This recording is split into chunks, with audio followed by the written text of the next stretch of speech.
Welcome to the Indie Film Hustle Podcast, episode number 185. The key is, don't monkey around with the script. Then everything usually goes pretty well. Steven Soderbergh. Broadcasting from the back alley in Hollywood, it's the Indie Film Hustle Podcast, where we show you how to survive and thrive as an indie filmmaker in the jungles of the film biz. And here's your host, Alex Ferrari. Welcome, my indie film hustlers, to another episode of the Indie Film Hustle Podcast. I am your humble host, Alex Ferrari. Today's show is sponsored by Video Blocks. Now, guys, when I was shooting my show for Legendary Pictures, and I did that 96 pages in 4 days, I actually got into post and we used a lot of stock footage, stock sounds, and even some graphics from Video Blocks. They are an amazing resource. With your membership, you are granted the rights to use that footage forever, in perpetuity, on any projects you want to. So if you want to try a 7-day free trial, and by the way, anything you download during those 7 days is yours to keep. And if you decide to stay, you get 84% off the yearly membership. It is well worth it, guys. Trust me, if you do a lot of production, it is something you really need. So just head over to videoblocks.com/hustle. And today's show is also sponsored by Masterclass and Martin Scorsese's Masterclass, if you can believe it. Marty is teaching you how to direct films in his amazing new masterclass. I signed up instantly and I cannot wait for it to come out. To pre-enroll to get early access, just head over to indiefilmhustle.com/Scorsese. That's indiefilmhustle.com/SCORSESE. So today on the show, guys, we've got screenwriter Scott Meyer, who has been writing in Hollywood as a professional screenwriter for better part of 30 years now. And he wrote one of my favorite movies growing up called Canine with James Belushi back in '89, but has written many other things and worked on multiple projects over the years. But even more impressive to me is that he runs gointothestory.com, which is an insane treasure trove of screenwriting information, resources, and the man is crazier than I am, because you guys know I put out a lot of content on Indie Film Hustle. This man has been putting out daily posts for, I think now, like 10 years or something like that. It's insane. He literally puts out new posts, new resources, new articles every single day. He is a maniac and a machine, and I love him for it. And also, he is the official screenwriting blog for The Blacklist. And if you guys don't know what The Blacklist is, you will after this interview is over. And it's pretty amazing what The Blacklist has done for screenwriters and for Hollywood in general. But I wanted to get Scott on because he is an educator. He loves teaching and loves sharing his craft and his knowledge about what it really is like in the film business. And I just wanted to get some real raw knowledge bombs thrown on you guys about screenwriting. So without any further ado, please enjoy my conversation with Scott Myers. I'd like to welcome to the show Scott Myers, man. Thank you so much for being on the show. Great to be here, Alex. I appreciate it, man. So how did you get into this crazy business we call the film industry? I had a circuitous route. I was going to be an academic. I went to UVA undergraduate and Yale graduate school and got a master's of divinity degree at Yale. I was going to become a PhD and teach, but my parents at the age of 14 ill-advisedly bought me a guitar. And I started playing music. And by the time I got done with Yale, I talked to my friends and the dean, and I said, if I don't pursue this creative thing and just become an academic, I think I'm going to really regret it. So they said, take a year off, and that became the rest of my life. I played music for 7 years. I did stand-up comedy for 2 years. Along the way, I discovered screenwriting. I wrote a script called Canine that sold as a spec script in 1987 to Universal, and that's where it all started. Wow, and you've never looked back since? Well, I've had various incarnations. I was in LA for 15 years, wrote 30 projects for every major studio and every broadcast network except for ABC. With my family, we decided for family reasons to move back east where I was from. And I took a position as a television producer, basically heading up the creative development, part of the company for Trailblazer Studios, and then I started teaching as a side thing because people kept saying every time I do presentations, "Hey, you're really good at this."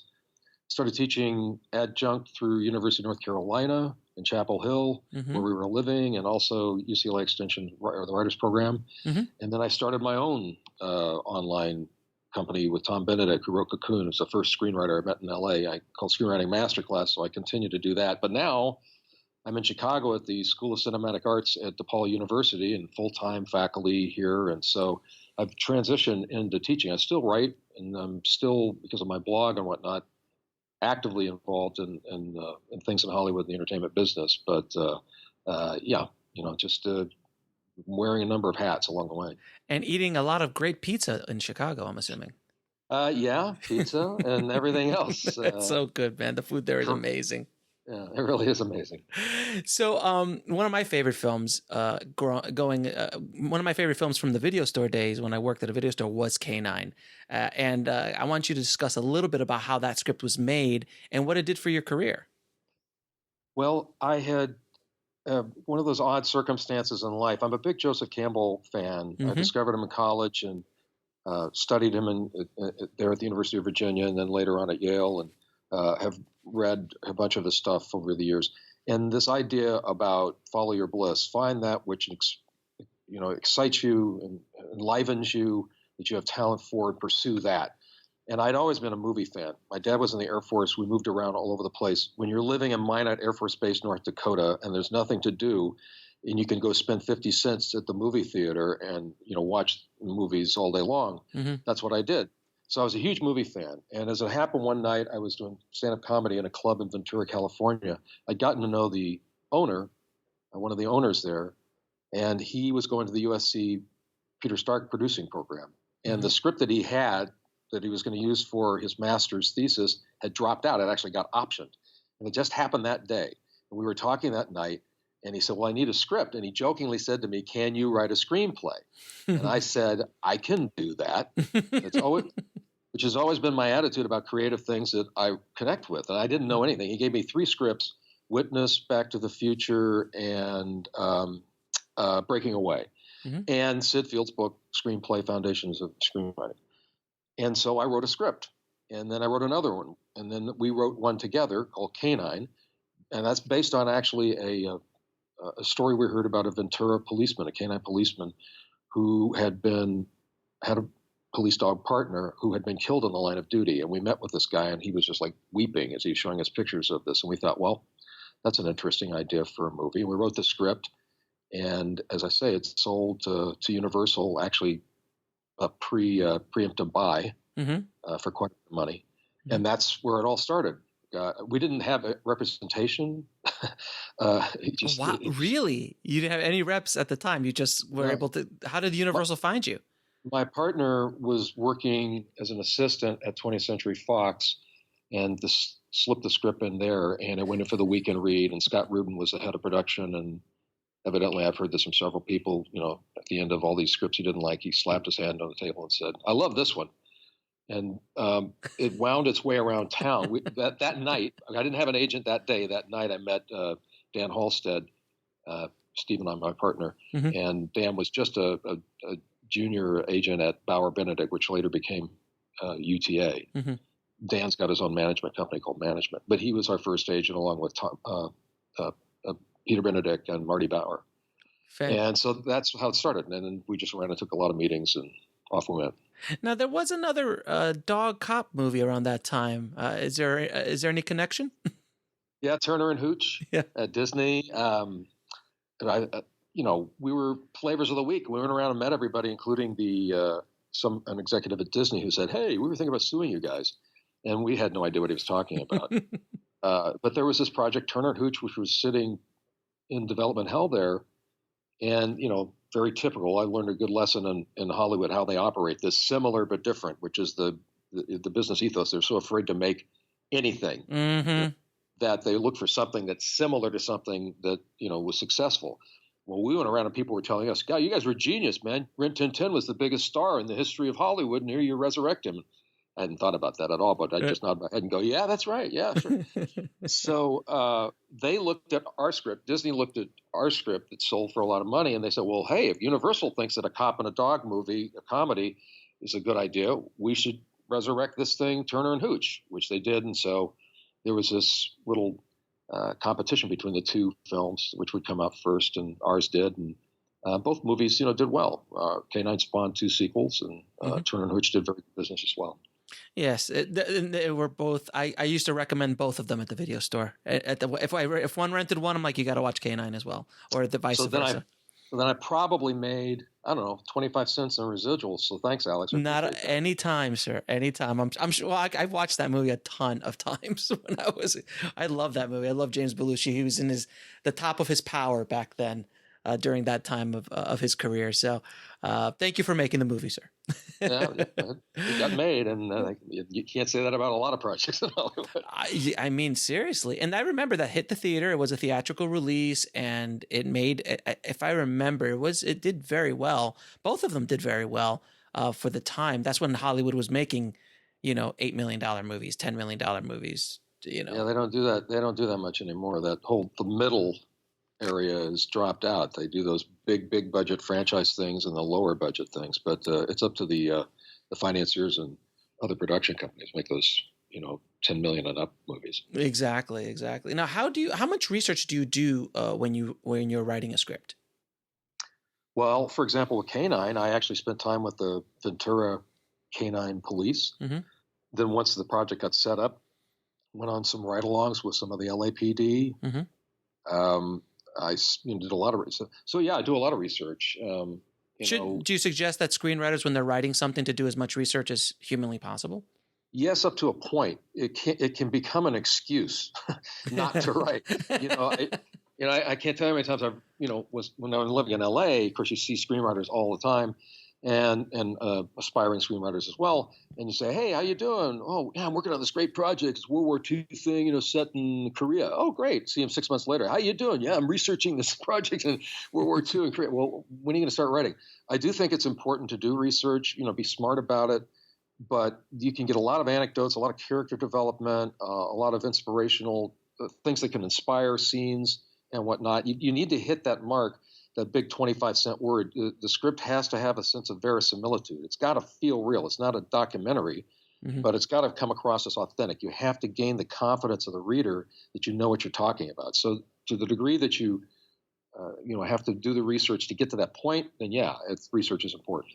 But yeah, and if you walk into any Starbucks here in LA, you cannot see a laptop without Final Draft on it. When I left LA, I flew back there for a TV production thing that we were doing, and I came in really late at night, and I was walking up the courtyard to my hotel room, and I saw this, the light of a computer shining on some guy's face alone out there in the courtyard, and I said, I guarantee this guy's got Final Draft open. I just know it. And I walked past, and sure enough, it's like you can't escape it. It's like everywhere. When I got here almost 10 years ago, I was shocked that there's not one Coffee Bean, not one Starbucks anywhere in Los Angeles at any time. There is someone writing a script. And, that can be both debilitating emotionally, because you realize, oh my gosh, everybody's like out there trying to do this or doing it. But it can also be inspiring in a wicked sort of way, in that you realize that when you're not writing, someone else is. And so that can put that sort of negative reinforcement to get your butt in the chair to actually write. Yeah, writing is screenwriting is an extremely competitive sport, especially here in Hollywood. Yes, it's extremely competitive. Yeah. Now, can you talk a little bit about the Blacklist? Yes, the Blacklist is, to me, and I think this would probably not be countered by many people, it's the most significant screenwriting brand in Hollywood. And I don't say this because my blog, Going to the Story, is the official screenwriting blog of the Blacklist. Though I love those people, and Franklin Leonard is a friend, and I've followed what they've done for years. But, Franklin started this like 12 years ago when he was an exec at Universal, and just sent around notes to people, emails to friends, and going away for that December break that that everybody does for about a month, saying, "Hey, can you recommend some of the best scripts that are out there right now that are not being produced?" Mhm. And he simply got their feedback, totaled up the numbers, created a PDF, and sent it out. And it became like this thing. It's evolved now to the point where in December, it's basically, I think, the second Monday in December, they come out with the annual Blacklist. That's a big deal. Mhm.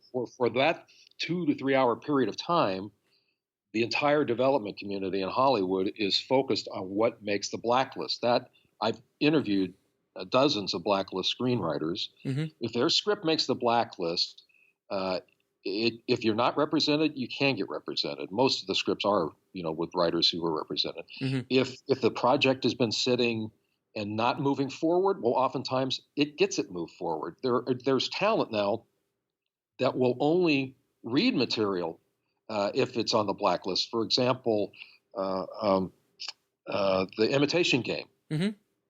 Benedict Cumberbatch read that script because it was a top Blacklist script. I've read several actors who talk about how that essentially it's an imprimatur.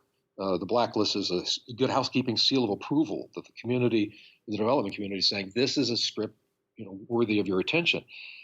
So the Blacklist is an important brand for screenwriters in Hollywood, and I can tell you that every writer that I've interviewed who's made the Blacklist, it's been a big boost to their career, as well as helping to get movies made.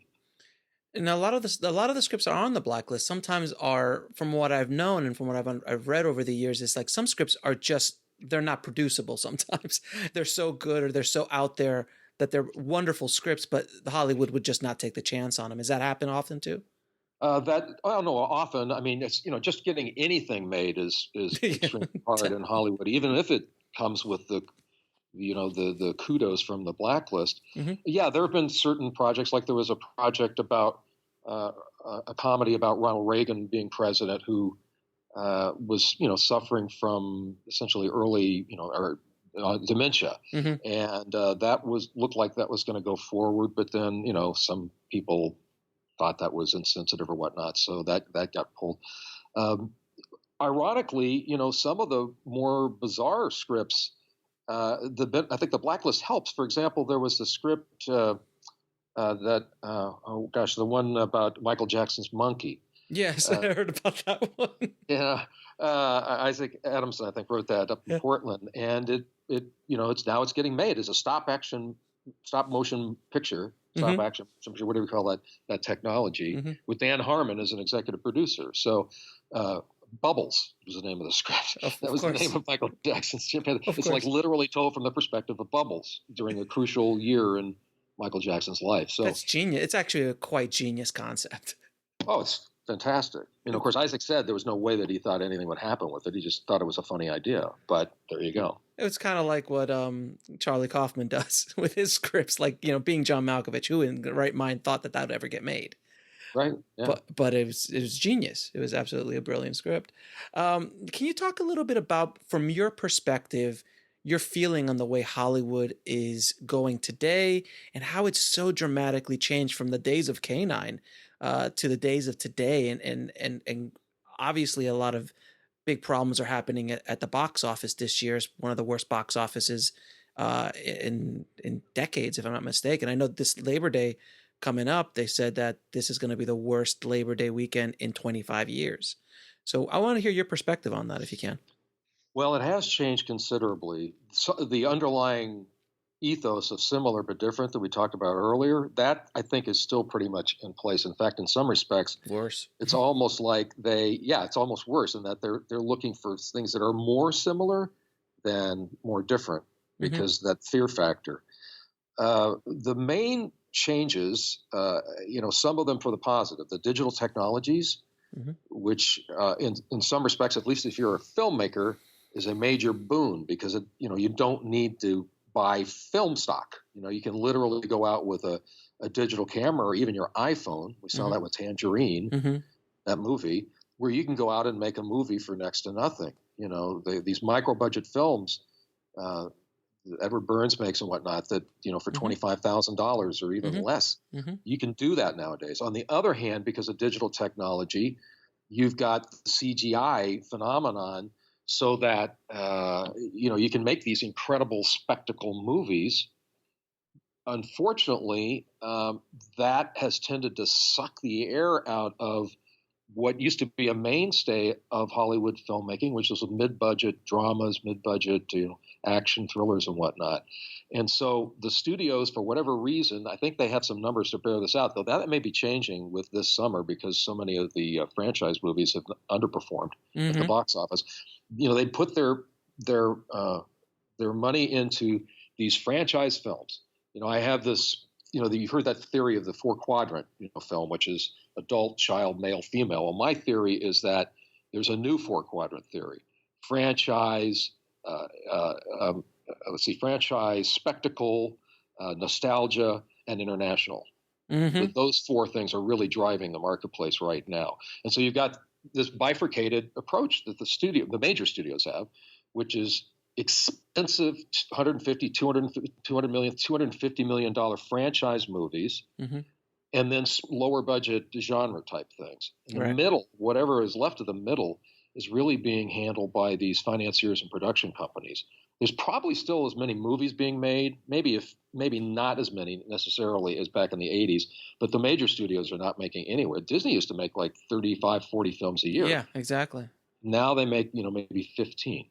So that's a lot. And that's a lot. And they're probably the leader. I don't think, because a lot of the big studios are like Paramount, for God's sakes, they make like 2, 3, 4, big movies a year. So it's changed dramatically. Yeah, well, and it changes with each regime. Like Warner Brothers for many years, like I track spec scripts deals. I've been tracking them since 1991. On my blog, I've got a database of over 2,000 spec script deals since 1991. Warner Brothers. You're a crazy man. Well, I just, I started doing it because that's when you're a screenwriter, you got to know what's selling, and you got to, if only to cover your ass, to say, oh, well, that project sold. That was just like what I've got, so I can't be doing that anymore. But just to also follow the trends. If you're looking at like what's in the movie theaters right now as being an example of what the buyers are buying, you're 2 to 5 years behind the trends. You follow the spec script deals now in order to find out what the development community is interested in. Anyhow, so I don't know where I was going with that. I lost my train of thought. But how crazy! The mid-range things are gone. Yeah, the mid-range. These financiers, these so-called financiers, many of them sons and daughters of billionaires like Megan Ellison and David Ellison, and Annapurna Productions. They will step in and they'll make some of these movies, that we would typically see in the past, the studios would have been doing, but the studios aren't. But we'll see. It'll be interesting. I'm not sure whether, maybe there's a bit of franchise fatigue. And the idea that they can just throw spectacle on the screen. By the way, Aristotle, that was the least important thing in his list of things in poetic. Spectacle was at the very bottom. Right. And it's like, you have all this stuff on the screen. If there's no emotional resonance with the characters, what does it mean? Well, that has tended to play out okay. Some of these movies that have done poorly domestically have done okay internationally, which now is basically 70% of box office revenues. But they're getting more savvy about this. They're saying, hey, wait a minute, we want a good story too. So I'm not so sure that we might see a little bit of a retrenchment where they start to make a few more movies and lower budget movies, the major studios. But we'll see. Look at a movie like Deadpool, which is an anomaly, but that is a big studio movie, but it was made for $40 million and did not. It was a complete against everything that the studios normally do. It's a R-rated movie. It was a second tier, a third tier character, and Ryan Reynolds is, he's a star, but he's not he wasn't a monster star either. That he's not a Tom Cruise or any of these kind of bigger stars that would justify a big movie like that. So it was really wonderful to see a movie like that not only get made, but to shake up the industry, because it outperformed pretty much, I think, almost every comic book movie that year that came out. Yeah, those writers, that took them 10 years. Yeah. To get the thing. Ryan Reynolds basically, kept not stringing them along, but supporting that project because people were saying, well, who's going to go see an R-rated superhero movie that's basically kind of winking at the genre? Right. And then the way they finally got it done is Ryan Reynolds leaked some footage onto the internet and everyone went crazy. Yeah. Same thing, a similar thing with Arrival. Eric Heiser, I know, he would go around town when he was having all these meetings and they'd say, well, what, after the end of the meeting, hey, what's your passion project? And he'd whip out the short story by Ted Chiang, Story of Your Life, and say, I'd like to do this. And they'd say, oh, great. Well, what is it? Well, it's about these aliens that, aliens. Oh, that's great. So, yeah. And so the hero, is like the big action thing. Well, no, not really. The hero's a woman and she's a linguist. She's a what? She's a linguist. And so, but there's still a big action, blowing up. No, actually, the aliens just leave.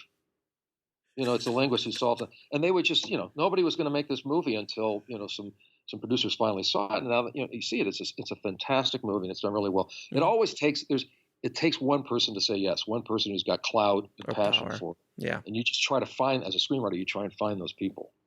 It's because on paper that doesn't look, it doesn't fit in all the boxes that a studio would be looking for. It's in like none of the boxes. Not even one. Not even one. Other than science fiction, but a female lead, a drama, a linguist. Yeah,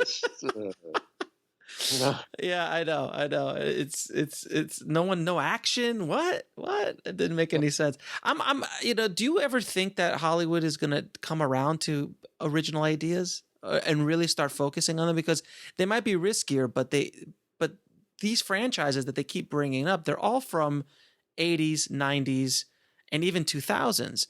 And that's what they keep recycling.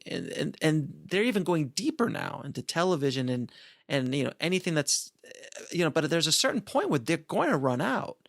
They're going to run out of, like they're redoing Fantastic Four again.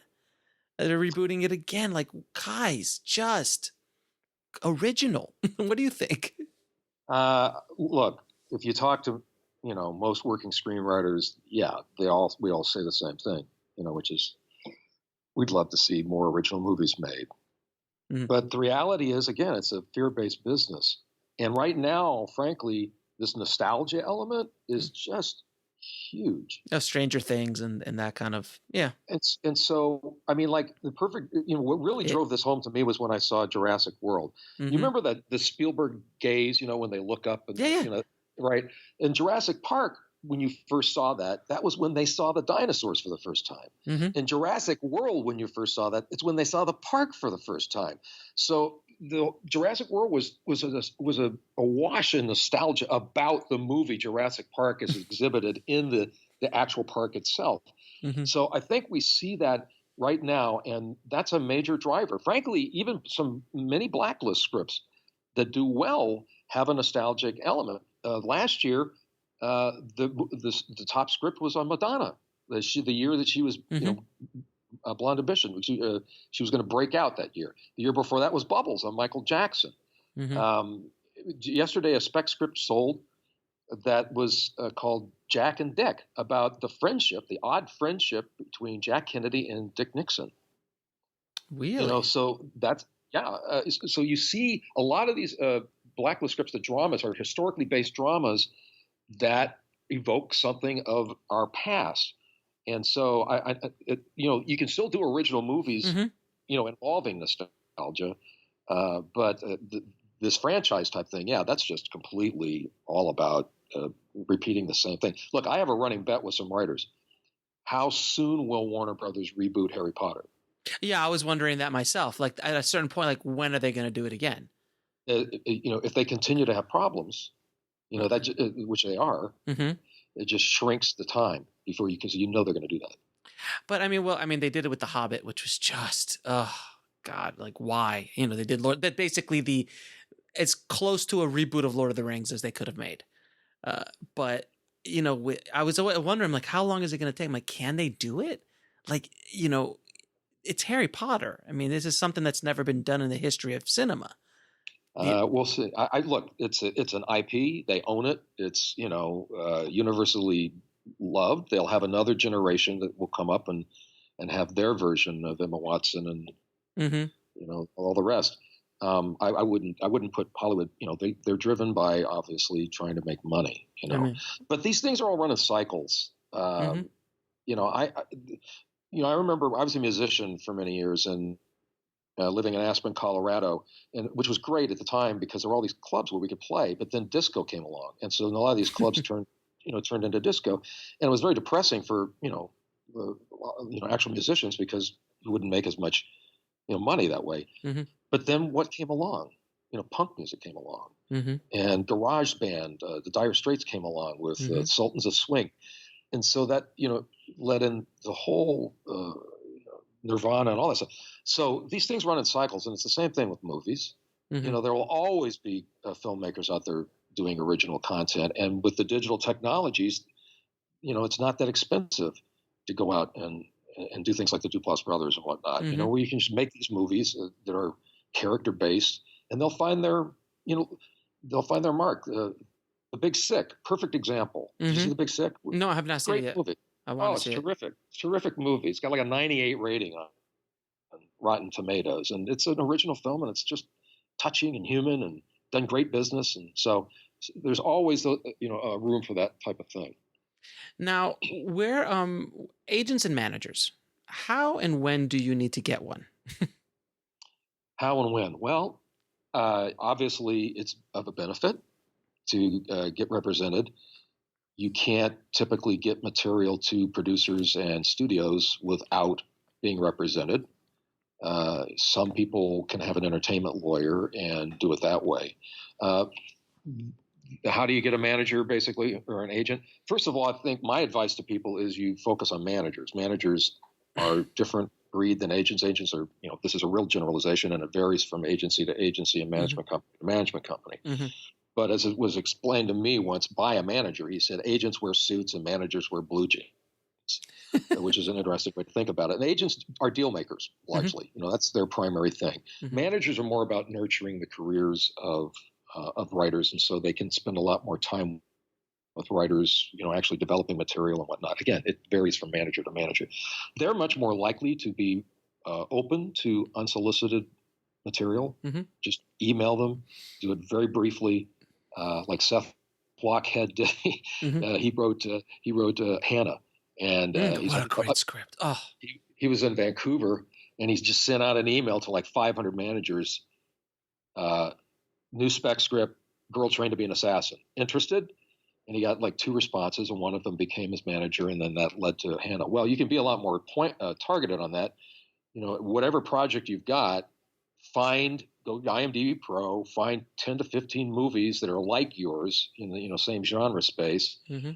Identify the producers who are also managers. That's one of the reasons why agents become managers, because they can also be producers. Mm-hmm. And then find out their email addresses. Oftentimes you can find them online or through Done Deal Pro. Twitter. That's Twitter, whatever. Yeah. And then to do a very simple thing. Say, I've got a spec script like your movie. And then that's in your subject line. And then you go into your text and just very briefly, here's a log line. Are you interested? I've known a lot of people actually have gotten into the door that way. More traditional ways, you can go use the Nickel Fellowships in Screenwriting, which is the most prestigious of those contests. Mm-hmm. There are other ones, but that's the one that I've interviewed every Nickel winner since 2012. And so, again, like the Blacklist, that's one of those things that can change your life. You can get representation off and get a lot of work. The Blacklist has its website. By the way, I don't get paid by the Blacklist, so I'm not getting a kickback here. Mm-hmm. But that's been very successful. It's like real-time Hollywood. I think there are like over 3,000 members of the Hollywood development community that track it. It's probably their assistants who do this like on Monday morning and go through and just see what's up there. But you can, from anywhere in the world, upload a script there. Obviously, you have to pay money to have it hosted. You get it evaluated by their readers. But they've had, I think, 5 movies made off of scripts discovered off the Blacklist website at this point, 5. And they've had hundreds of people get representation that way. So there are, as difficult as it is, mm-hmm. and challenging as it is, and in some ways it's more competitive than ever, it's actually got more access to Hollywood, I think, nowadays than it used to be. It used to be you had to know someone who was sisters with someone, who slept with someone, who worked in the business to get your material to someone who could actually read it and do something about it. Nowadays, there are these conduits into the system, that that don't require you to move to LA and become an assistant, though that's certainly an intelligent thing to do if you're young and have the wherewithal to do that. But in terms of getting a manager, that's one way of doing it. Is literally you do your research, find some movies that were like your script, and then source those manager producers and just email them. And the best of all worlds, you'd have 3 scripts in the same genre, and say, because that shows that you've got an approach, you've got passion, you're persistent, you've got 3 projects which they could potentially set up or try and get writing assignments for writing assignments, or even get them optioned or sold. But generally speaking, that's one way to do it. Now, can you talk a little bit about what writing assignments are? Open writing assignments? OWAs. That used to be a staple of the business. I mean, I did, of the 30 projects that I have done in Hollywood, when I was out there actually vying for open writing assignments. I don't do it now. I just write on spec, and if they like it, great. If not, then that used to be a staple of the business. I mean, I'd say that probably 20 to 22 of the projects I've written have been open writing assignments. The rest were pitches or specs that sold. An open writing assignment is what it sounds like. It's a project that's at a studio or a production company where they've either got a draft that was written by like a first writer and they feel that it needs some work, or a draft that's been rewritten by a bunch of writers, which is often the case. And they need someone to come in and fix it. In a very fundamental way, a screenwriter in Hollywood is a problem solver. And so executives and production executives will meet with you and say, look, we know the script has problems. We don't know how to fix it. So your job as a screenwriter is to identify the problems and then come in with suggestions. Here's how I would approach this and solving this. Here's the story I would tell. And, I'm reminded of the story of Forrest Gump, how I'd done some work with the producer who discovered the book, Wendy Feineman, and she told the story about how Tom Hanks, this is a passion project for Tom Hanks, and they'd had 3 A-list writers adapting that book and had not nailed it. And then they finally brought in Eric Roth, and Eric read the scripts and read the book, and he said, I think I know what the problem is. There's no love story. Jenny, I guess, is not that big of a deal in the book. But what Eric identified was a problem. There's no emotional through line for that project. So that's a perfect example of an open writing assignment where we came in and identify a problem. And then, I mean, can you imagine Forrest Gump without the Forrest-Jenny love story? Well, of course not. No. So it's just amazing that 3 A-list writers didn't identify that, but Eric did. So open writing assignment, the problem is that there's just fewer projects getting made now. So there's fewer open writing assignments. And that's why you see something interesting nowadays, that working screenwriters, these are people who are like maybe not A-list, but A- list or B-list screenwriters, will spec scripts, at least one a year. We'll write a spec script, at least one, maybe even 2 a year, even while they're actively involved in the business and getting work. Because the open writing assignment arena, you chase those things. I know a writer who for a year chased open writing assignments, didn't land one thing, and just said, screw it. And then he spec'd something, and then, and that set up. So that didn't used to be the case. You would write a spec script, and that was it. It was just to get you into the business. Nowadays, there are so few writing assignments available, that market has shrunk, that you see a lot of working screenwriters who are continuing to write spec scripts. So. Now, do you find that a lot of screenwriters that normally did feature work are now going towards television and streaming platforms?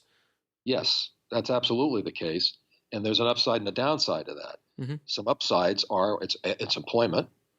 So that's one thing. The downside of that is it's not as much money, and particularly these streaming services, the staffs are smaller, the time pressure, the budgets are less. So you're doing a lot more work in some respects for a lot less money than if you were writing a screenplay. That can vary from project to project, but But it is employment. And it also offers writers an opportunity to do these 10, episode chunks, 8 episodes, 12, 13 episodes, these limited run series. They can just go in and knock out a mini, what we used to call a mini series, and they're done with it. It's like a long story. Or they can, do like Holly did with Fargo, and have a 3-season series, which means that he can go off and do the series and then go off and direct a movie too in the same year, because it's only 10 episodes or whatnot. So that market has blown up. As they talk about the second golden age of TV, or peak TV. Supposedly there are over 500 TV series on broadcast, basic cable pay, cable and streaming right now. 500, which I think is like quadruple the amount that maybe there were like 10 years ago. Interesting thing is that there's again, it's just like this. There's so many things changing right now. On the one hand, you've got feature writers going over working in TV and bringing those feature sensibilities to TV. And in many respects, what we call TV now does feel like long movies and does have the cinematic quality of movies. On the other hand, we're seeing the flow of ideas from the TV side entering into the film side, where you've got these writers' rooms, working on Transformers at Paramount, or working on the horror movies at Universal, or working on DC Comics or Marvel. So there's this really interesting interplay. And frankly, I don't know that in 10 or 15 years, because everybody's, people are actually watching Mad Max Fury Road on their iPhone, which of course I would think is insane. It is. But, young people, whatever. In 10 or 15 years, we may not call them movies. We may not call them TV. I mean, I ask my students at the beginning of every quarter, I say, so what are you watching? And they tell me what shows they're watching. I say, how many even watch on TV? And no one raises their hand. So why even call it TV if we're not even watching it on TV? Yeah. So why call it film if you're not shooting on film? Not shooting on film?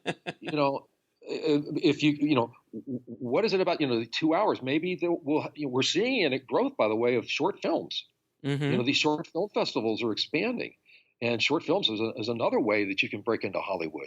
Go out and make a 5 to 10 minute film, show your chops as a writer and as a filmmaker. So there's a lot of things in flux. It's a great time to be a content creator. That's one thing. Yeah, there's no doubt. There's a lot more opportunity, but you got to put the work in. And that's something I always preach about to everybody in the business, that they got to work. And this is not going to be a 1-year thing. It's the 10-year plan, and you got to get ready for the long haul. Would you agree? That's exactly right. That's what I tell my university students here at DePaul, who have interest in going out to Hollywood. We have a very, very successful program here and in the LA quarter, where they go out, and typically their spring quarter, the last year as an undergraduate, 90% of the people that come from our program are actually working in the business. This is after several years out there. Now, granted, some of them are in lower level, assistant type positions or PA type things, but many of them are now working as writers and segued into production executive positions and whatnot. But that's what I tell them. You've got to be able to think 7 to 10 years, and really. And part of that is not just about finding work; it's about growing up as a human being. You want to be a storyteller. You got to have stories to tell, and so living life is a big part of it. Absolutely, God, that's like gold to my ears. It's so good to hear somebody else saying stuff like this, because I preach it all the time. And you're right. You can't be a writer. You can't be a filmmaker unless you live. If not, your stuff becomes hacky and it's regurgitated stuff from what you've seen already, as opposed to trying to tell original stories of your experience on the planet. Well, that's one thing that we pride ourselves here at DePaul, because we have a very diverse community of students and faculty and administration. We encourage our students to tell stories that come from their respective backgrounds. The world right now, perhaps never more than ever, needs stories about diverse people. Amen. Different cultures, different subcultures, to put a human face on the other, so that we move past this sort of demonization and fear base about who the other is, but just recognize our shared humanity. And so that's something we're very very much in favor of and encourage here at DePaul. Now, can you discuss a little bit about what the anatomy of a screenwriting deal in Hollywood looks like? Well, it's changing. Mhm. like That's everything else. Uh, it used to be you would, you'd get a deal like I did with K9, where they'd acquire it, they'd have an acquisition price, then they'd give you a fee for first draft, and then you'd get a built-in second draft, a rewrite that was built into the contract. After the last Writers Guild strike, 2007, 2008, I think the studios had probably had this in mind before, but they used that to then do these single term deals. Mhm. No guaranteed rewrite, which is a real problem, because what happens is this: if you're only going to get one shot at a project, right, to go forward with it, you get a call. Well, they like the draft, but if you could just make a couple of changes on it, then they bump it up, to the food chain, and so okay, so you go away, and now you're doing an unpaid, rewrite. Mhm. You hand it back in. Hey, got just this one thing. If you can do this one thing, so now and your agents, are going to say pretty much the same thing to you. Well, it's your choice, but if you want to go in with your best foot forward, wink, wink, nod, nod. So that's been a problem. But the deal is structured. Look, you can make a goodly amount of money from project to project. A lot of these deals that you see trumpeted as a sale are actually options, Mhm. which can be for as little as $10,000 or $5,000 or even less. So Mhm. it's not a lot of money. I'd say maybe the typical deal, it's hard to say. You get maybe 75,000 against 175,000. What that means is you're going to get $75,000 compensation for the script and your writing services, versus if it's 175,000, another $100,000 should the movie get made. That's reducible by if you share writing credit with someone else. But in the old days, like K9 sold for $750,000. Mhm.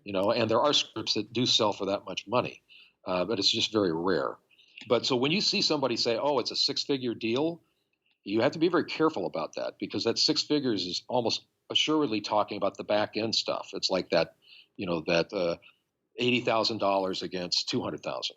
So they're saying it's a six-figure deal. They're saying that 200,000, but you're not guaranteed that money. You're only guaranteed the $80,000. You also get net profit participation, which translates into $0. There's like hardly any movie that ever gets to net, because the studios have various sets of accounting books, and then Forrest Gump still hasn't made any money. I will. Yeah. So, well, when they have gross profit, like Tom Hanks gets $1, gross. Well, can you talk a little bit about the difference between net and gross for the audience? Okay. Well, gross is, and there's a bunch of different definitions of gross, and this is a little bit beyond my purview. I just know this, from as a screenwriter. I'm not a accountant or anything. Mhm. There's these various definitions of gross. $1, which is, I think, the one where basically every penny from the that's being spent, that whoever that talent is, they're going to get a percentage of that from $1. Then there's reduced gross and various definitions of gross, but basically that's what you want. You want to get a gross profit participation deal if you can get it. There are writers who get that, I would imagine, like probably Sorkin gets it, and some of the other A-list writers who are very, very well established. But that's more along the lines of directors and top talent, top acting talent. Net is where they say, okay, if we get the net profit, then you're going to get your percentage, 2.5% or 5% or whatever it is. But you never reach net, because the studios will assign all sorts of costs to the production. See, they'll create a production company for the production.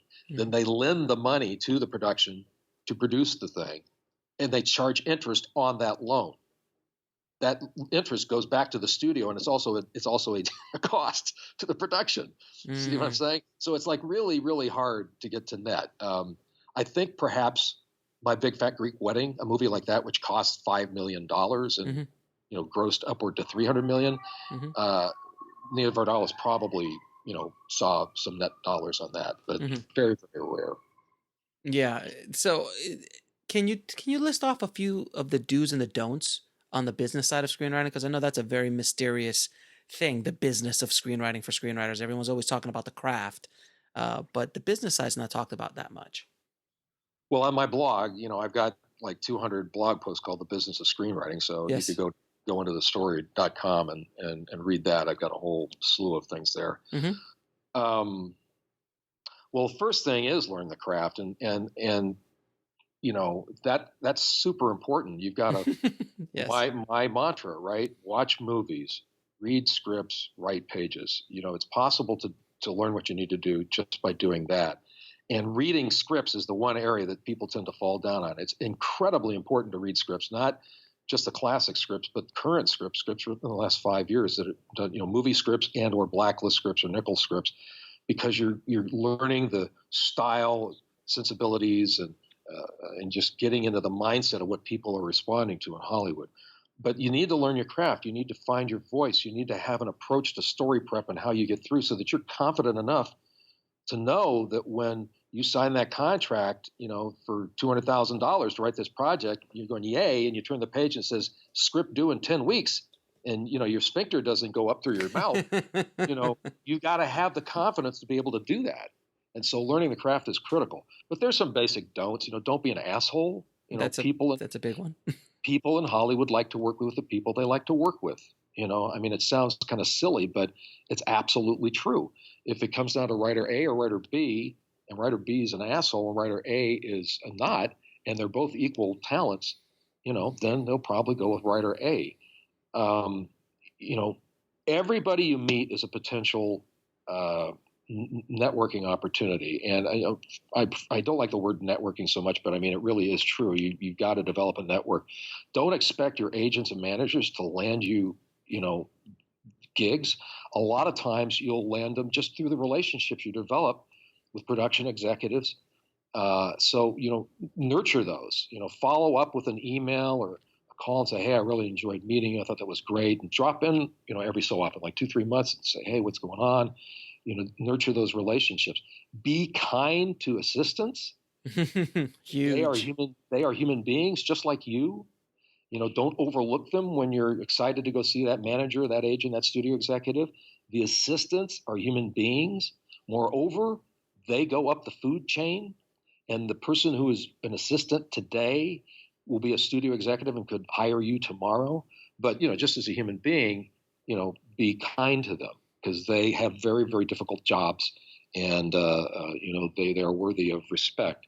Do some research, track down who is who in the studio at the executive level with production companies. Know a certain amount about the business. You don't have to let it dictate what you write, but to know and track via the trades, Variety, Hollywood Reporter, Deadline, The Wrap, and stay in conversation with other writers about what's going on. That can be helpful. You have to determine what kind of writer you are. There are some writers who are very successful at chasing the market. There's a lot of writers who say, don't do that. But there are some writers who are like, they're action writers, or they're thriller writers, or they're science fiction writers. And they know what's out there. They know what's being developed. They try and forecast what will be the next thing that will sell. So they're very, very specifically trying to write to a genre space. There are other writers who are exactly the opposite. They just follow their creative instincts. And some writers can do both, but you need to think about what writer you want to be. Here's another tip, which is find a genre space that you love and are good at. Not to say you can't write across genres, but if you write 3 scripts in one genre and have 2 treatments in that same genre, and you do what I told you to do earlier about reaching out to a manager, I don't know a manager alive who would look at your material given that, particularly if you have a good log line for that first project you sent to them. Because if you're in a genre, like this is your thing, I'm an action writer, I'm a thriller writer, I'm a comedy writer, then that's how they put you up for writing assignments. That's how they market you. They brand you, frankly. And so you need to be I'm sorry, go ahead. Yeah, they have to put you in the box. They have to, it's easy, it's an easier sell, as opposed to someone who's like, he's a comedy writer, but he also does drama, but hits his one action script and he does sci-fi. But you're right. If you can be a specialist, that's what they're looking for. You get put on lists. I got put on lists. I got put on animal lists along with comedy. I wrote a movie after I wrote the dog movie. I wrote a movie about called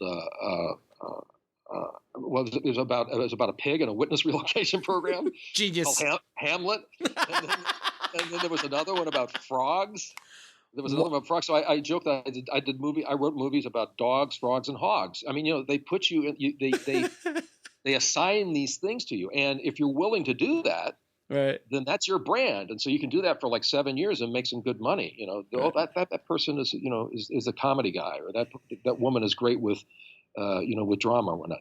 Now you can always write a spec and bust out of that. And it's not to say you can't write across genres. I know like Brian Duffield is very, very successful, and he writes just all sorts of different things. Sure. But generally speaking, when I talk to managers, they prefer to have clients who settle on one genre.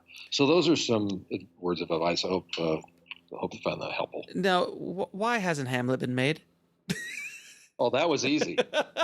We were set. That was Don Steele, and we had a director attached, and we were going. We were in pre-production. Uh-huh. And then Babe came out and just completely blew up. Right. It was like nobody anticipated that movie. And then the studio just got cold feet. You think, well, similar but different, but I guess in that case, it was too different. It was too similar or too different. Yeah, too similar. Because that sounds genius. I would have loved to watch that. That and K-9 as a double feature, I think, would be good. Pagan Witness, real. I mean, that's so classic, late '80s, early '90s, right? Very much so. Yeah, I don't know if that story flies today, but back then, oh my God, it would have been brilliant. Now, how should screenwriters deal with getting rewritten, which happens almost all the time, and it's a big deal. Almost all, yeah. I have a business of screenwriting post that I did where we went up my writing partner and I went for a writing assignment to rewrite a script that had been written by Ron Bass. Oh, geez. Okay. Ron Bass is one of the most successful screenwriters in the history of Hollywood. Yes, right? yes. And so I turned to my partner and I said, well, look, if we're up to rewrite him, everybody gets rewritten. Everybody gets rewritten. There was that story of Moneyball where Steve Zalian had written a draft of it. And, that story is amazing how that movie got made, considering the Soderbergh's turning in a draft and it was different than what the studio expected. Mm-hmm. And Brad Pitt said, no, there's a movie here and I see it. And since Zalian wrote a draft. So I remember the story. He was in Rome with his family on vacation. His cell phone chirps and he answers and says, Steve, this is Aaron Sorkin. I just wanted to call you and let you know that I'm rewriting you on Moneyball. Well, they ended up actually working parallel, but together on that project, basically rewriting each other. Mm-hmm. And then, of course, Moneyball came out and it was a successful movie. Everybody gets rewritten. Well, how to deal with it? Well, it hurts. You don't want to get rewritten. Right. If you're the person being rewritten, you don't mind a little off-color story, do you? Mm-hmm. Off-color is fine. Okay. So, because we got rewritten on K-9, and when they said they were going to bring somebody else in, of course they tell you this is how much confidence we have in the project. We're actually bringing in someone to rewrite you. It's like that's so Hollywood. It can't even tell you how Hollywood. It's actually a compliment to your talent that we're bringing in somebody to rewrite you.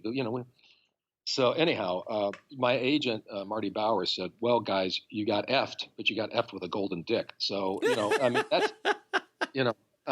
That's kind of the mindset. You just, that's why you have multiple projects going. Mm-hmm. You stack projects. That's what you can do as a writer. So you're writing this, you're rewriting another thing, you're developing another thing. So you give yourself 24 hours, go tie one on, get hammered, go talk to your friends, then wake up the next day and start on the next project. Do you know the story of the Pretty Woman rewrite? Well, it was a very dark drama. Yeah, it was. I was assuming you would that the 6,000. It was called $6,000 or something like that, and the writer was super upset about him being rewritten. This is not my story. Yeah. And then, of course, after it made a gazillion dollars, he's like, "Yeah, that was mine. I did that." And he ended up with sole credit. So yeah. On the other side, if you are rewriting someone, it's become. I think writers have become more human nowadays about that. It's a good thing to contact the person you're rewriting. Mm-hmm. And Eric Heiser, I talked to him about this, and his way of approaching it is, look, they've handed me the keys to your car, and so I'm going to drive it for a while, but it's still your car, and I just wanted you to know. And then you haven't give them an opportunity to talk about, what their vision for it was, and just be a decent human being. Mm-hmm. You know, that does take a certain amount of humanity, I guess. You know, Courage and courage. courage to call up a writer and say, you know, look, I'm rewriting you, and I just want to reach out to you. But I think that's a decent thing to do, Mm-hmm. and if writers should be decent to each other. You know, if other people aren't going to be decent to us, at least writers can be. Right, because writers are historically one of the most beaten down professions in the business. Yeah, ironically enough. And I think part of it is, frankly, beyond everything else, then they can get away with it, and that writers tend to be, can be cantankerous characters and whatnot. Mm-hmm. Part of it is, frankly, they can't do what we do. Right. And that bothers them. Mm-hmm. They can't create something out of nothing. They can't problem solve like we can. And so that's some of the psychological subtext going on there historically. I've never heard it put that way before. That makes perfect sense, actually.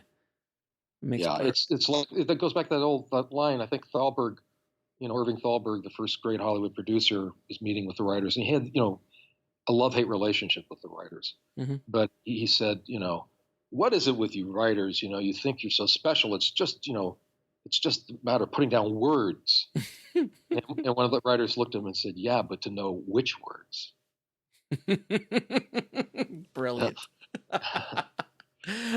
Now, another question that I get asked a lot by screenwriters, what should be a page count be of a standard Hollywood script? Well, I'm not a big one for these so-called screenwriting rules. In fact, on my blog, you can see I actually have 8 free ebooks now of blog stuff. I'm going to end up with 12 this year. Nice.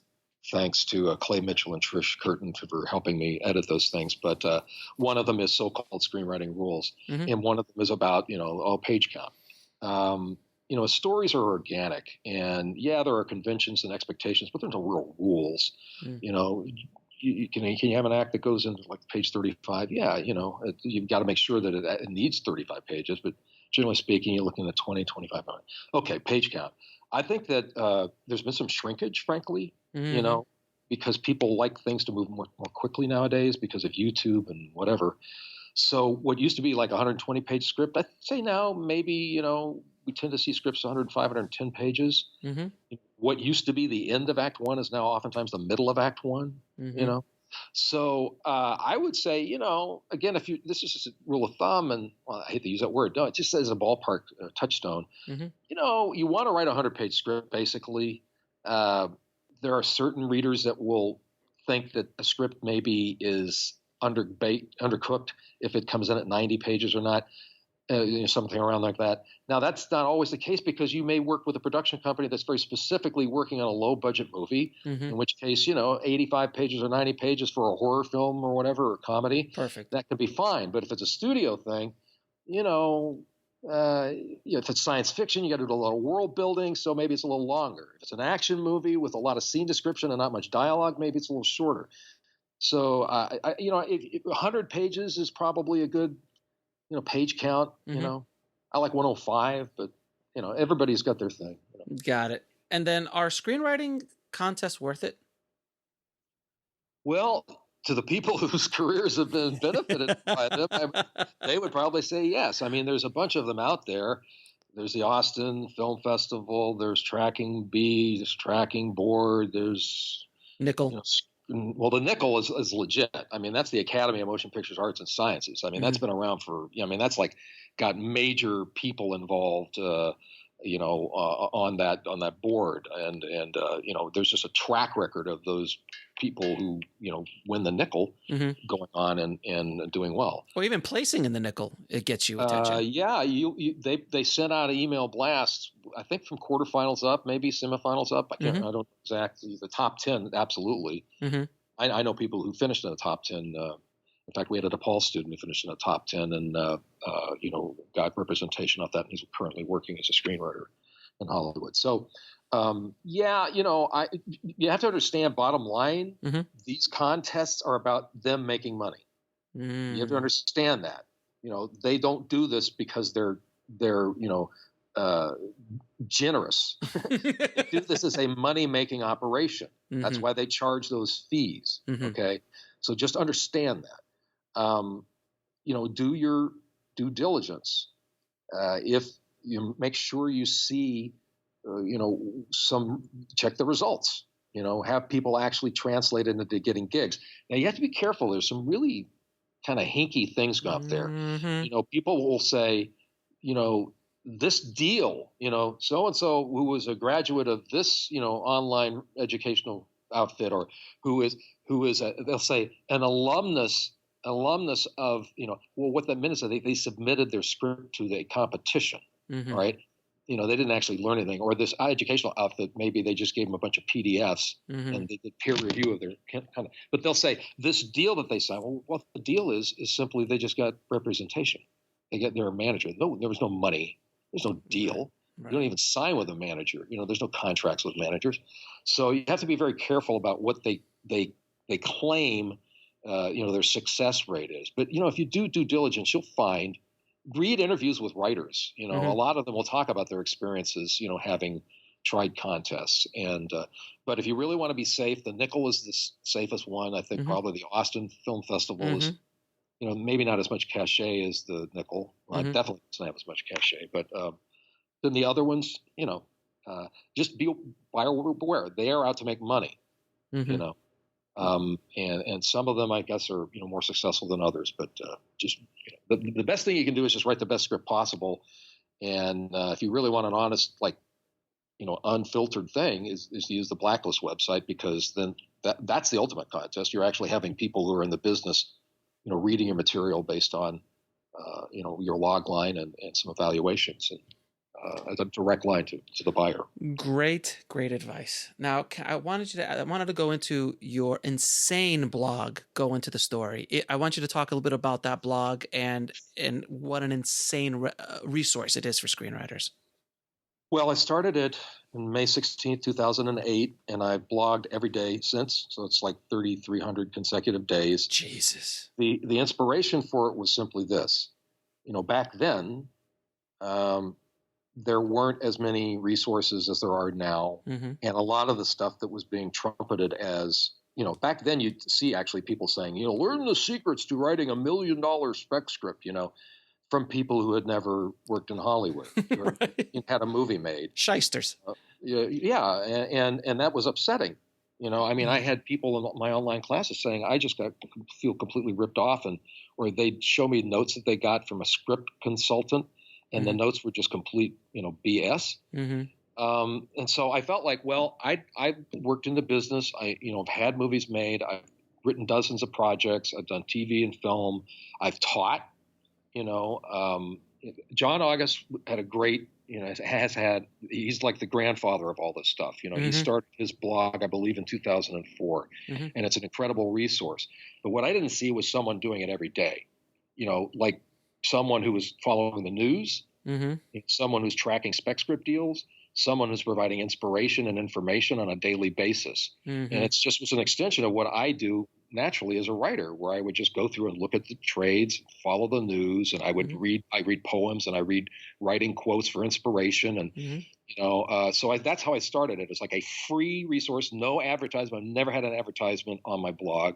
So they don't have to feel like they're being, uploaded or trying to be, I don't forget that phrase, but upsold or anything about anything. And to have this resource, and then ultimately to build this mass of content so that people could go and just, look through it and find stuff on like every different subject. So there are now 23,000 posts on the blog. There's 6 posts a day. You can get a daily summary, so it comes in your email. You do 6 posts a day? Yeah, it's like, again, I type really fast. I think really fast. I've gotten used to doing it. I'm like the perfect blogger for this type of thing. Like, for example, here's a great example of something that emerged out of the blog. In November 2015, I'd had a project I was writing, and something in the news happened that blew it up. Just completely blew it up. I could no longer write that project because of what happened in the news. And I'd had a comedy that I'd been sitting on for some time, and I got so frustrated, I said, well, NaNoWriMo was no longer doing the Script Frenzy, which they did up until 2013, which was a script version of NaNoWriMo, where you write a novel in a month. This would be writing a script in a month. So I just invited people via my blog to join me in November, I was going to write a zero draft. I said, I'm just going to write this thing from fade in to fade out. It's going to suck, but I'm just going to put the words down. And I normally don't do that. I normally work from an outline, but I just wanted to try it. Well, I had over 1,000 people respond to that.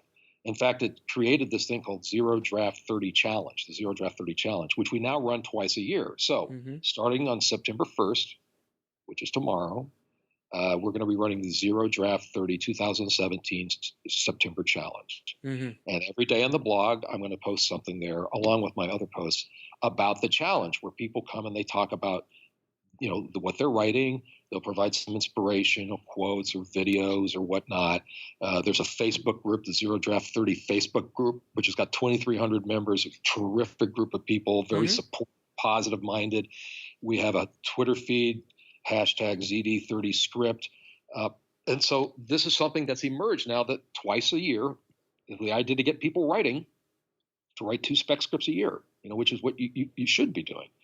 And so that's something that's emerged from the blog. The blog has created all sorts of initiatives and community outreach type of things, and it's been very successful. I have more traffic now than I've ever had, site traffic.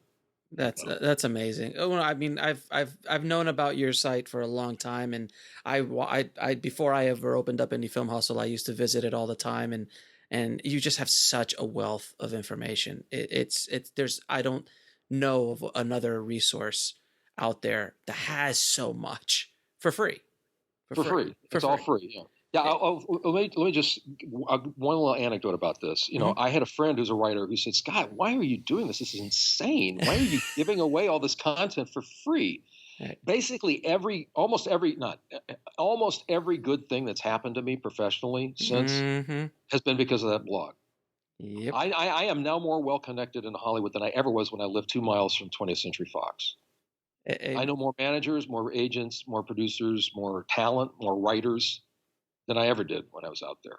And I would say the exact same thing has happened to me ever since I launched Indie Film Hustle. The amount of connections, relationships, being able to sit down and talk to you for an hour, without a blog, that's very difficult to reach out to people of your caliber.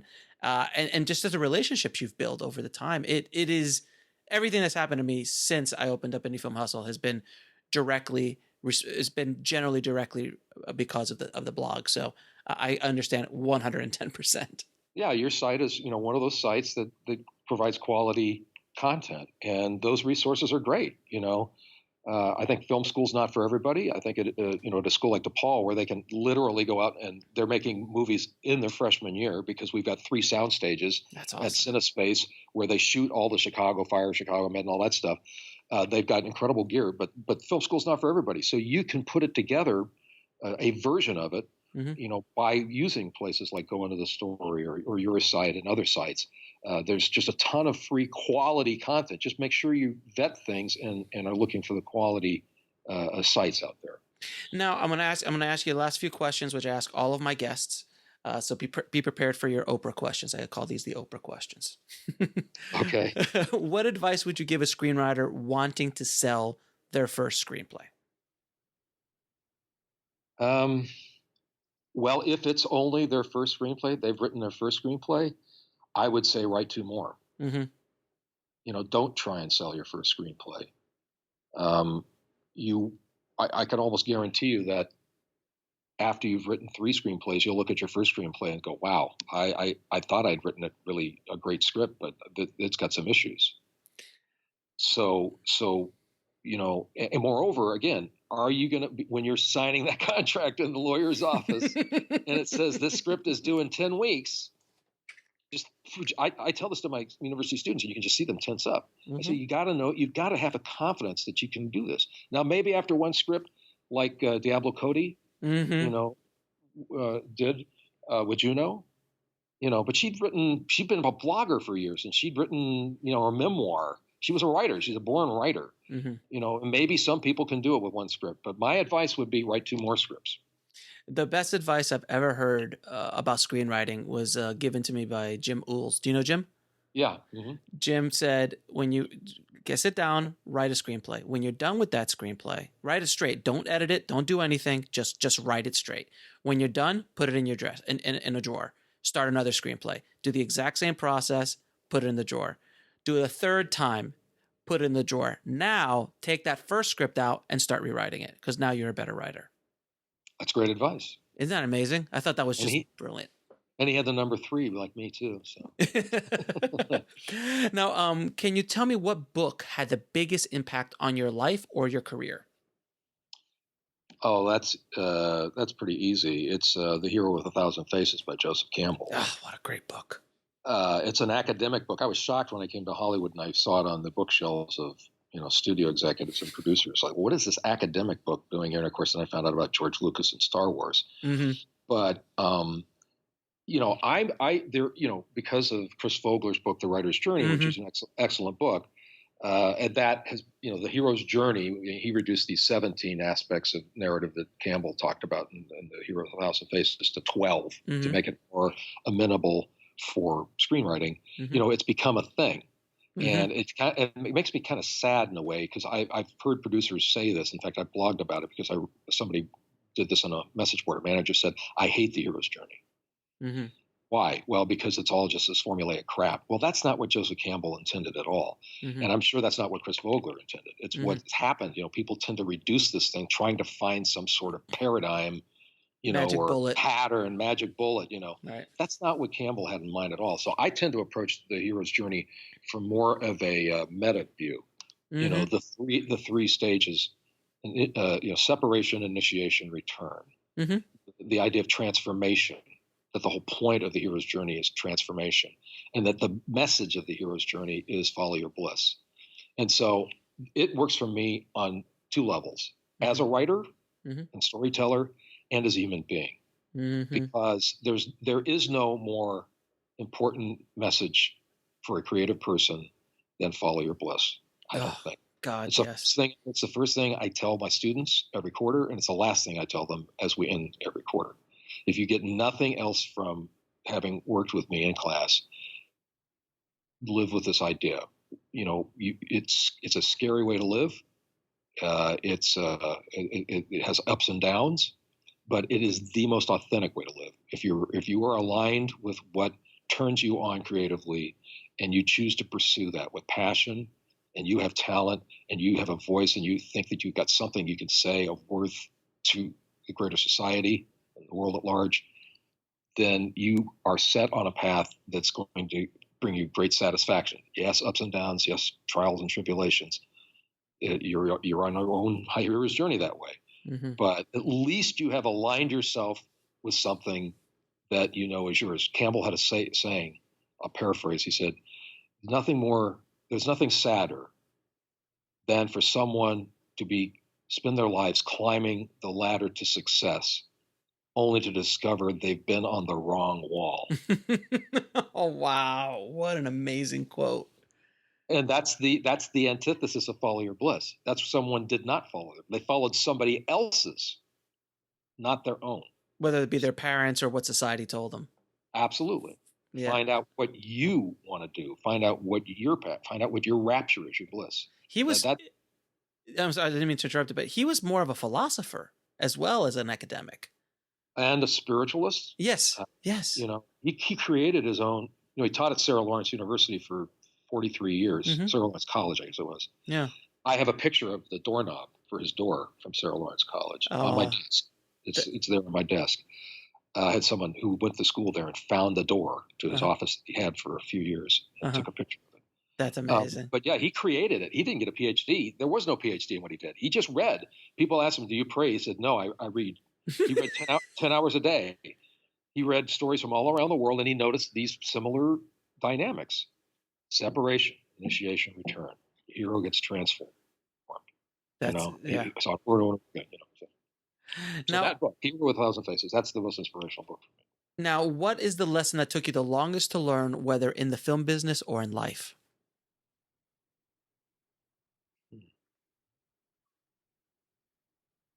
That's a good question. I guess I'm still learning it.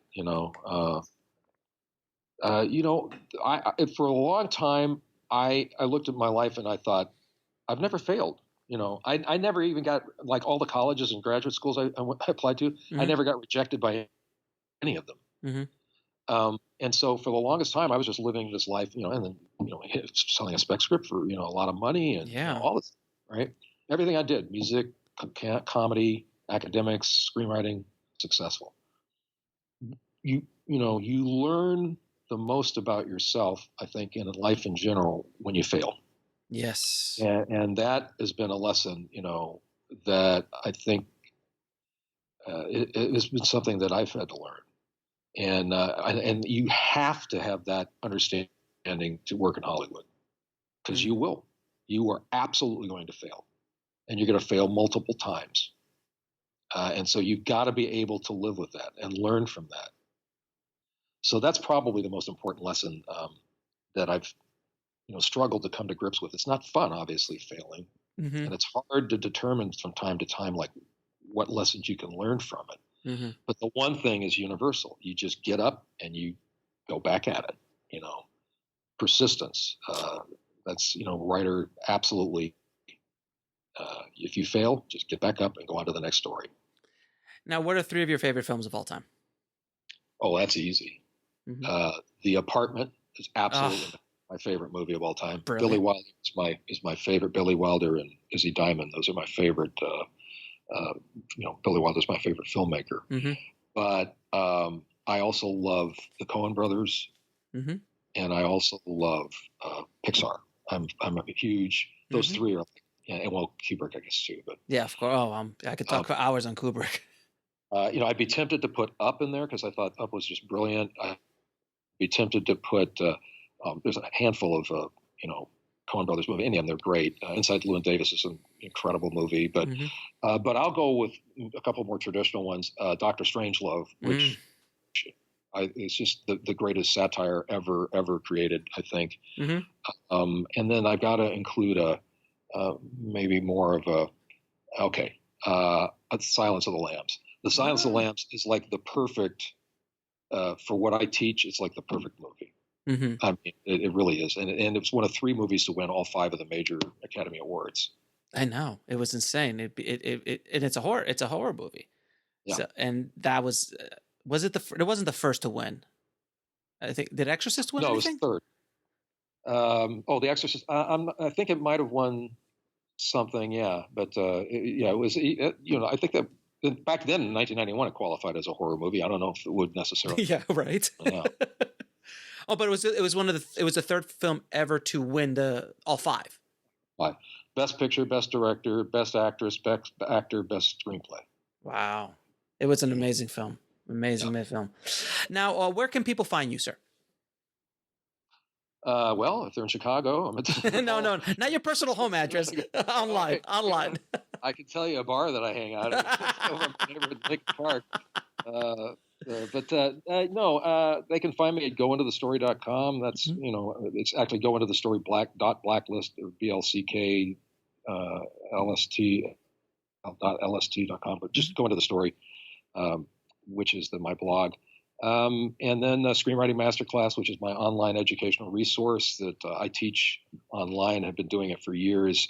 Had great success with my students. Many of them have gone on to do very, very well with themselves. So there's that. There's the Zero Draft 30 Facebook group, which I host. But basically, that just is, those people there are just great, and they constantly doing stuff. So those are three ways you can reach me. Scott, thank you so much, man, for taking the time out. It's been a lengthy conversation, but I could ask you another 100 questions, but I know you're a busy man. You've got 15 blog posts to put out today. Yeah. Actually, I do have another call right now, so it's a good time to end. So. Scott, thank you again so much, my friend. Okay, great talking with you, and good luck with your blogging. And Scott really did drop some great knowledge bombs on you guys. I really hope you got a lot out of that episode. I know I did. And I want to thank Scott again for doing the show and really just sharing so much great information with the tribe. So thank you, Scott, once again. Now, if you want to get links to anything we talked about in the show, just head over to the show notes at indiefilmhustle.com/185. You'll get all of Scott's contact information there. And guys, don't forget to head over to filmmakingpodcast.com and leave us a good review, please. It really helps us out a lot with the rankings in iTunes and getting more and more people to hear us. So if you have not left a review for the show, please go leave a review for the show. I really, really appreciate it. And guys, with the continued series that I'm doing of gathering some of the best screenwriters, scripts, and collections of their scripts for you guys to download and learn from, this week's is the Coen brothers. And if you want to just go to the show notes at indiefilmhustle.com/185, I'll have links to it there, or you could just go to indiefilmhustle.com and download all of their amazing screenplays. I just read The Big Lebowski again the other day, and my God, it's just so brilliant. But anyway, I got a bunch of new collections that I'm working on and just trying to curate screenplays from all of these amazing screenwriters for all of us to learn and essentially just make better films. So, as always, keep that hustle going, keep that dream alive, and I'll talk to you soon. Thanks for listening to the Indie Film Hustle podcast at indiefilmhustle.com. That's INDIEFILMHUSTLE.com.